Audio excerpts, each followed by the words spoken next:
Japan एक ऐसा देश जिसे आने वाले दुनिया का उगता सूरज माना जाता है। इस बात में तो कोई दो राय नहीं कि टेक्नोलॉजी के मामले में जापान को कोई टक्कर नहीं दे सकता। पर इन सब के अलावा जापान को एक गायन शौचालय का भी देश कहा जाता है, या फिर एक ऐसा देश जहाँ की ट्रैफिक लाइट्स ब्लू कलर की होती हैं। और भी बहुत सारी चीजें हैं जो इस देश को दुनिया से बिल्कुल अलग बनाती हैं। तो चलिए खुलकर जानते हैं इस देश के बारे में। Number 1, square watermelons. दोस्तों, तरबूज के इस आकार का आविष्कार पिछले 70s में एक ग्राफिक डिजाइनर की मदद से किया गया था, क्योंकि इस आकार में इन्हें फ्रिज में मजबूती से रखा जा सकता है और काफी आराम से काटा भी जा सकता है। जापान के किसान इन्हें एक स्पेशल कंटेनर में उगाते हैं, जैसे कि ये काफी महंगे और खूबसूरत होते हैं। लोग इन्हें खाने के तौर पर न खरीद के सजाने के तौर पर ज्यादा खरीदते हैं।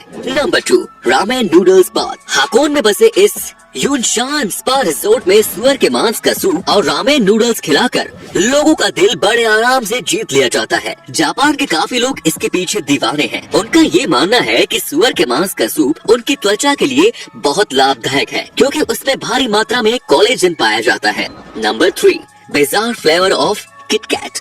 Chilli paper, wasabi, sweet potato, grill corn, soybean, salt watermelon, mango, green tea, ये सब बस कुछ किटकैट के छाटे गए फ्लेवर्स हैं जो जापान के लोग खाते हैं। इनमें से आप कौन सा खाना पसंद करेंगे कमेंट्स में जरूर बताएं। Number 4, fake food. जापान के कुछ एक्सपर्ट्स प्लास्टिक और वैक्स की मदद से खाना बनाते हैं, और वो भी देखने में उतना ही लजीज लगता है जितना कि असली खाना लगता है। जापान के कितने ही रेस्टोरेंट्स इन प्लास्टिक के खानों को अपने रेस्टोरेंट्स की खिड़की के पास लगाकर भूखे इंसानों का ध्यान खींचने की कोशिश करते हैं। और आपको बता दूं कि इन प्लास्टिक के खानों को तैयार कराने में बहुत ज्यादा पैसे खर्च होते हैं। Number 5, rabbit island. 1940 की बात है, जब वैज्ञानिक ओकुनाशिमा आइलैंड पर कुछ चूहे लाए और उन पर टेस्ट करने का सोचा। पर कुछ महीनों बाद वहाँ उनकी तादाद इतनी बढ़ गई कि लोग वहाँ घूमने जाने लगे और अब वो एक टूरिस्ट प्लेस बन गया।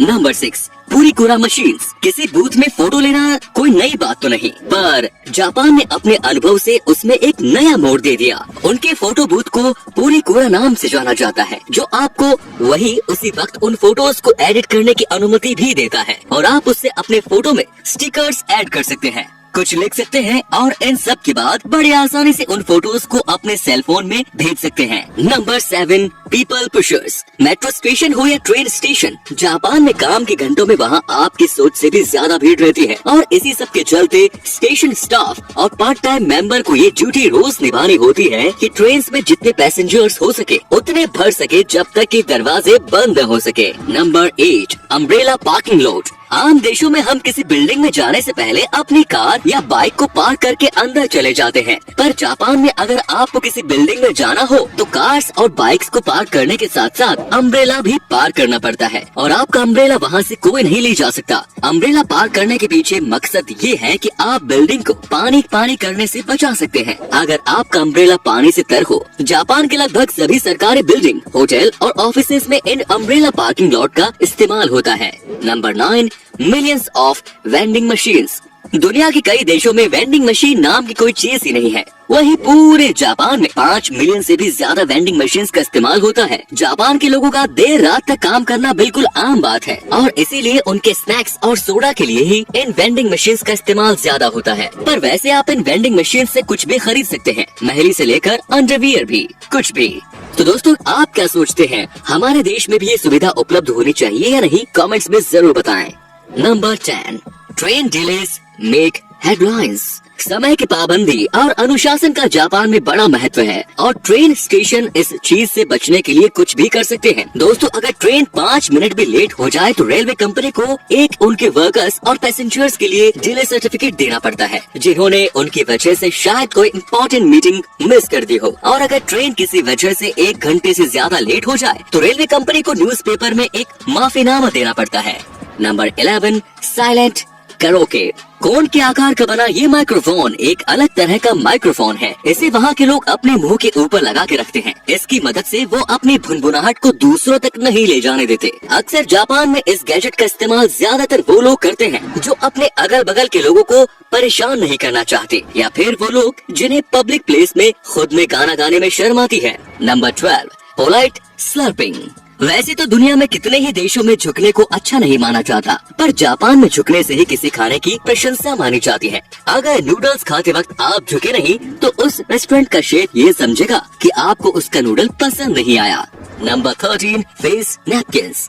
ये तो आप जानते ही होंगे कि जब कभी भी हम बर्गर खाते हैं तो हमारे मुंह पे केचप लग ही जाता है, चाहे हम कितना ही आराम से क्यों न खाएं। पर वहाँ के एक रेस्टोरेंट के मालिक ने इसका इलाज ढूंढ लिया है। वो रेस्टोरेंट में आने वाले मेहमानों का चेहरा एक अलग तरह की नैपकिन से कवर कर देते हैं, जिससे कि उनके बर्गर खाने से उनका चेहरा गंदा नहीं होता। पर हाँ दोस्तों, देखने में थोड़ा अजीब जरूर लगता है। Number 14, water saving sinks.